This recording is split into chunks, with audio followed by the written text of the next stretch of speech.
नमस्कार, मैं हूं आपके साथ सोनिया चौहान। टोटल टीवी पर आप सभी का स्वागत है। चलिए बुलेटिन की शुरुआत करते हैं एक बड़ी खबर के साथ। बड़ी खबर आपको बता दें, आज से लागू होंगे देश भर में नए नियम।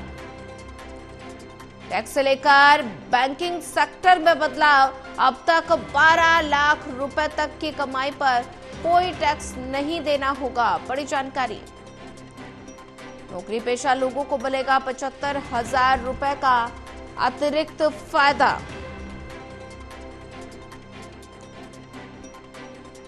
आज से मोटर वाहन पॉलिसी में होगा चेंज। 4 व्हीलर खरीदना हुआ 3 से 4% महंगा। निष्क्रिय यूपीआई अकाउंट्स हो जाएंगे रद्द। 10 साल पुराने डीजल और 15 साल पुराने पेट्रोल वाहन होंगे स्क्रैप। केंद्रीय कर्मचारी के लिए यूनिफाइड पेंशन स्कीम शुरू होगी।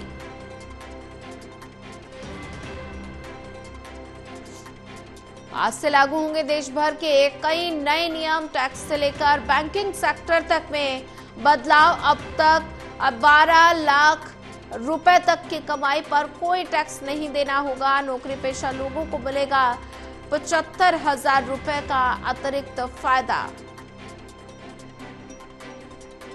आज से मोटर वाहन पॉलिसी में चेंज होगा।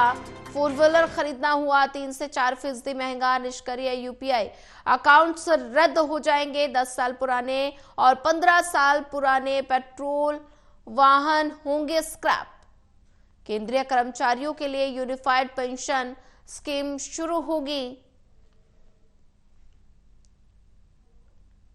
आज से लागू होंगे देश भर में कई नए नियम। टैक्स से लेकर बैंकिंग सेक्टर तक में बदलाव। और ज्यादा जानकारी साझा करने के लिए हमारे साथ विशाल सिंह जुड़ चुके हैं। विशाल, आज से लागू होंगे देश भर के नए नियम। टैक्स से लेकर बैंकिंग सेक्टर तक में बदलाव और अब 12 लाख रुपए तक की कमाई पर कोई टैक्स नहीं देना होगा। और क्या क्या वो नए नियम हैं जो आज देश भर में लागू होंगे?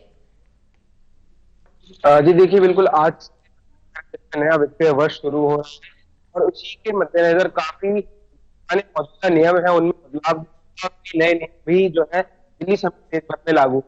आज तो बात करें तो टैक्स ऐप वो आज से लागू हो जाएगा, जिसमें 12 इनकम लोग कर पाते हैं। साथ ही साथ जो यूपीआई पेमेंट है उसमें भी बदलाव देखने को मिलेगा। ये एनपीआई ने एक जारी किया, इसमें कहा है कि जितने भी अनएक्टिव अकाउंट्स उनको आज के बाद रद्द किया जाए। अगर आप अपना यूपीआई पिछले 1-1.5 महीने से नहीं चला रहे हैं, उसमें कोई भी एक्टिविटी नहीं हो रही है, तो वो आज के बाद से डीएक्टिवेट कर दिया जाएगा, ताकि किसी प्रकार की मिसमैनेजमेंट को रोका जा सके। साथ ही साथ अगर मोटर पॉलिसी की बात करें तो मोटर कार पॉलिसी के तहत जो 10 साल पुराने डीजल वाहन है और 15 साल पुराने जो पेट्रोल वाहन है उनको भी जो है स्क्रैप कर दिया जाएगा। हालांकि ये एज भी जो है वाहनों की यही रहती है। 15 साल से पुराने वाहन जो होते हैं उनको उनकी एज समाप्त हो जाती है, उसके बाद स्क्रैप कर दिया जाता है। तो उसी के तहत अब इस स्क्रैप पॉलिसी में सख्ती बढ़ती जाएगी। और अभी से ही दिल्ली सरकार ने कई जो ओनर्स हैं, गाड़ियों के मालिक हैं, उनको नोटिस भी भेजना शुरू कर दिया है। जी बिल्कुल। अब विशाल, अगर जिक्र करें तो आज से मोटर वाहन पॉलिसी में क्या कुछ चेंज होता हुआ नजर आएगा? देखिए, यही पॉलिसी में चेंज, जैसा कि हमने बताया कि जो 10 साल पुराने और 15 साल पुराने पेट्रोल डीजल के वाहन हैं उनको स्क्रैप कर दिया जाएगा। और इनकी स्क्रैपिंग में अब सख्ती भी बढ़ती जाएगी, क्योंकि पहले हमें देखा जाता था कि जो 15 साल या अपनी एज क्रॉस करने के बाद भी लोग अपनी गाड़ी को चलाते रहते थे। इससे प्रदूषण काफी ज्यादा होता था और इस प्रदूषण की रोकथाम के लिए अब दिल्ली सरकार ने सख्त कदम उठाए हैं। और साथ ही साथ कोई भी वाहन अगर फिटनेस टेस्ट में पॉजिटिव नहीं पाया जाता तो उसको भी जो है स्क्रैप किया जाएगा और उसको भारी चालान का भी सामना करना पड़ सकता है। अगर आपका वाहन ज्यादा प्रदूषण पैदा कर रहा है तो उसमें भी जो है आपको दिक्कत हो सकती है और आपको चालान भी भरना पड़ सकता है।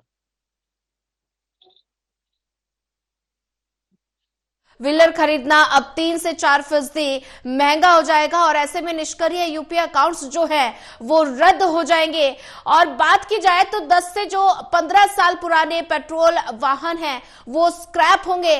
तो ऐसे में जो लोग नौकरी पेशा लोग हैं उनमें क्या कुछ नए नियम आज देखने को मिलेंगे? बिल्कुल देखिए, चाहे बिजनेसमैन हो या फिर जो नौकरी पेशा लोग हो, सभी के लिए ही आज से जो है उनकी जेब पर खास असर पड़ने वाला है। जी। और ये असर हम कह सकते हैं सकारात्मक होगा, क्योंकि जिस तरह से जो केंद्रीय बजट पेश हुआ था 1 फरवरी 2025 को, उसमें ये साफ देखा गया था कि इस बार जो बजट आम जनता के लिए काफी कुछ लेकर आया था और जी। आम जनता के हित के लिए बजट बना है। और इसी प्रकार जो भी नियम कानून नए टैक्स स्लैब में, नए इनकम टैक्स स्लैब में आए हैं, वो जनता को सीधे तौर पर फायदा पहुंचाएंगे। अगर ईमानदारी से आप अपना टैक्स भरते हैं अपनी तहत सीमा के तहत, तो आपको जो है इसका फायदा भी जरूर मिलेगा। जी विशाल, ज्यादा जानकारी साझा करने के लिए आपका धन्यवाद।